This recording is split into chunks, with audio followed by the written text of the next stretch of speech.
तर दुसरीकडे उद्धव ठाकरे बेपत्ता झाले, त्यांना शोधा असं वक्तव्य केले शिवसेना नेत्या ज्योती वाघमारे यांनी।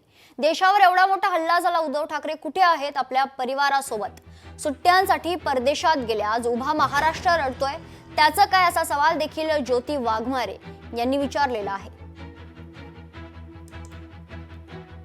भाऊबंदकी मिटत असेल तर चांगलीच गोष्ट आहे, आमच्या त्यांना शुभेच्छा असतील। पण जर उद्धवजी आपल्याला महाराष्ट्राचे कुटुंब प्रमुख म्हणवतायत, तर उलट मला तुम्हाला प्रश्न विचारायचा आहे की ते कुठे थोडासा पत्ता शोधा त्यांना, थोडंसं ते लापता झालेत किंवा काय झालंय मला सांगा। नेत्या कोण असतो जो जनतेच्या संकट काळामध्ये पाठीशी उभा राहतो? आज जर पहलगाम मध्ये धर्म विचारून लोकांचे मुर्दे पाडले जात आहे, देशाच्या अस्मितेवर हल्ला झालाय, देशाच्या एकतेवर हल्ला झालाय, मग कुठे ठाकरे बंधू? हा माझा त्यांना सवाल आहे। त्यांचं रक्त एवढं थंड पडलं का की देशावरती हल्ला झाला तरी सुद्धा तुम्हाला तुमच्या सुट्ट्या बरखास्त करू वाटत नाहीत?